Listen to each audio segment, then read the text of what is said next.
Now, this right here shows why the left desperately need migrants in order to survive in the future. Because it cannot win elections without foreigners being allowed to either come in and have kids to get citizenship, or like we saw in Spain, just flat out automatically giving them citizenship.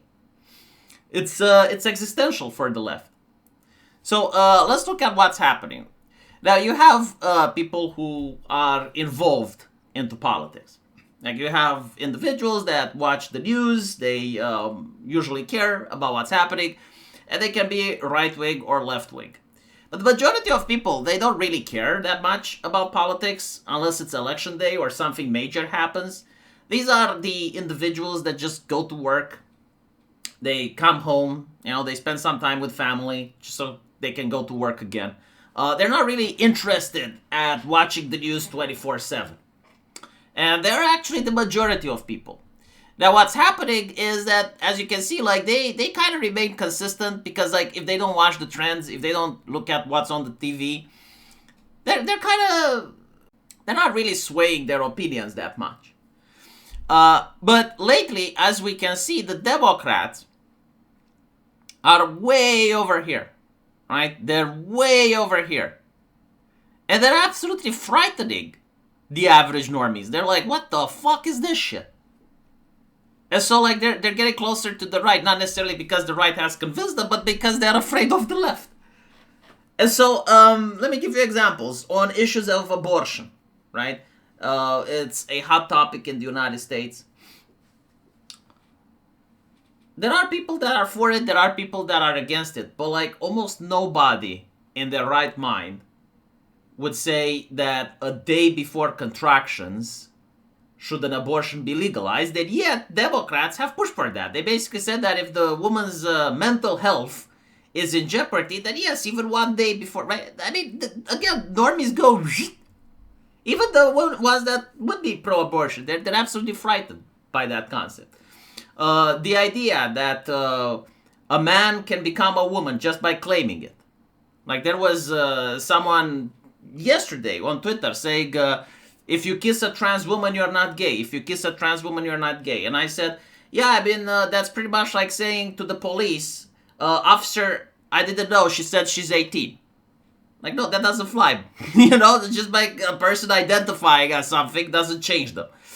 But that's not the existential crisis, right? Because it's like, okay, well, maybe they can overcorrect. The existential crisis is with another chart.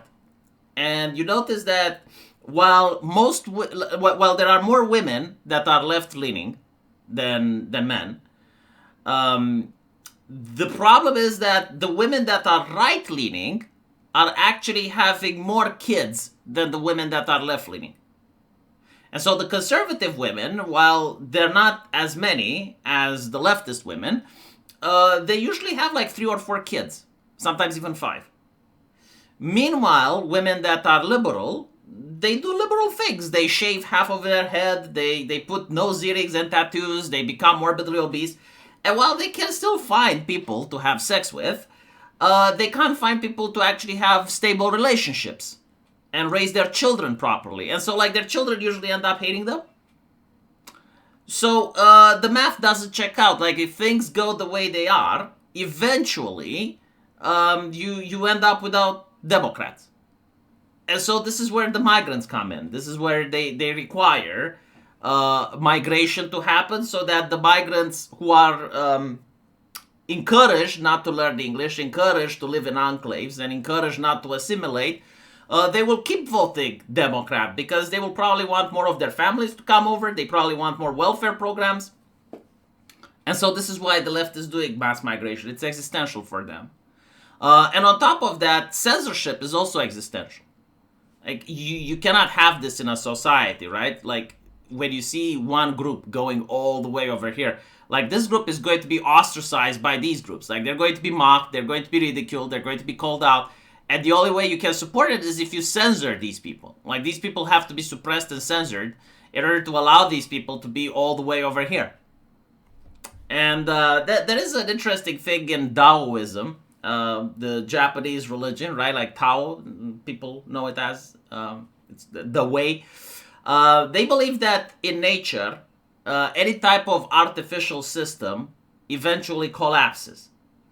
And by artificial systems, they mean systems that require constant intervention. And in this situation, like you need the constant influx of migrants, you need the constant censorship, you need constant crackdown, speech codes, tone policing. This is not a sustainable system. Eventually, it collapses.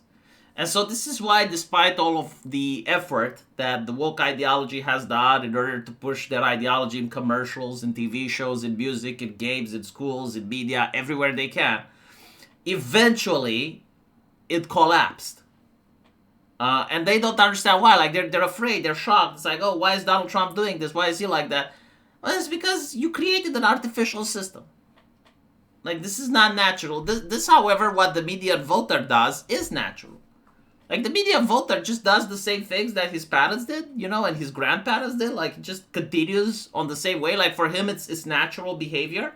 This is not natural. Like you need academia, you need professors, you need people to constantly, non-stop, remind the group that they need to follow orthodoxy or they get ostracized or you get the J.K. Rowling treatment, right? And if you don't believe in a single thing, like for instance, if you're supporting affirmative action but you're not for migration, then you're not with us, and then they get punished. This is not how normal societies operate, right? They can operate like this for a while. It will give short-term results, but eventually something snaps. It's kind of like pushing your finger on a spring. You cannot hold that finger there forever. And the moment the finger is released, the spring will probably jump a lot higher than it originally was. Simply because they've just suppressed the people long enough. And now there's going to be a backlash, which is what we're pretty much seeing happening in America. But anyway, I found it interesting, like looking at the charts and noticing that, yes, like the current leftist trend is absolutely not sustainable. And I assume that the politicians are looking at the same charts and they're also horrified. And it's probably why they want to constantly ban kids from social media, because social media also did a lot of this. Like Libs of TikTok, for instance. Like, what was she doing? Well, she was exposing this to the median voter. Like she was showing the normies, like, look what they're doing. And a lot of young people that wouldn't see this on the television, they wouldn't see this anywhere else, they would see it online. And so they're now passing laws in the European Union to ban kids from the age of 16 from using social media. Like, it's okay, like I will have a lot of time to educate my child exactly, and I will tell him exactly who has decided not to allow him to use the computer. I'll make sure that he understands the politicians and the people that have decided to take his fun away. And I don't think there is anything else on earth that can radicalize a youth far more than basically telling him like, this person, yeah, he doesn't want you to have fun. Why? Because he hates you. Sorry, not my bad. No, because he loves you. He loves you so much, he doesn't want you to have fun. Let me know what you guys think. And as usual, I will see you in the comment section. Take care.